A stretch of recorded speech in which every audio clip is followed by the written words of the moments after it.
I can deliver a next level lecture. I get running downhill, I can freestyle for like 15 minutes and really drive my point home. But we know, parents, lectures are ineffective. Lectures don't actually land, and there's a lot of reasons why our lectures don't land. And the primary one is that it assumes entire incompetence in our kids.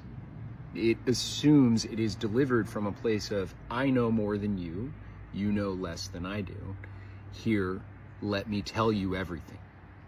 Well, while that very well may be true, because we have been on this earth for, 4 times longer than our kids, they are going to reject that entirely because it dismisses any degree of confidence that they have in their own autonomy, agency, self-reliance, etc. And so it makes sense, and it's actually healthy for them to say, no, I don't want to listen to your lecture because I want to trust myself. And so here's the alternative to the lecture, because we don't want them to reject very often the messages that we have within those lectures, right? Understanding the nuance and complexity of ethical questions, questions of self-care, all of these things, like big conversations very often happen in the form of a lecture, and we don't need those messages to get lost. We need those messages to land.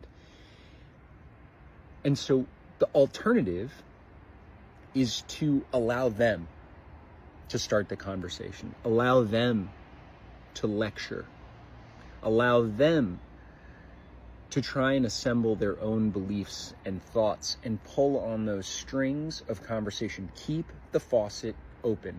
Keep the conversation flowing. Ask questions, stay curious, and allow them to talk. And as you navigate through that moment with them, that conversation, while they're forming all of those ideas, you're going to be able to challenge their assumptions, add your own experience, your own thoughts and opinions. And maybe they'll even ask you questions, at which point you'll be able to say, well, in my mind, here's what happens, right?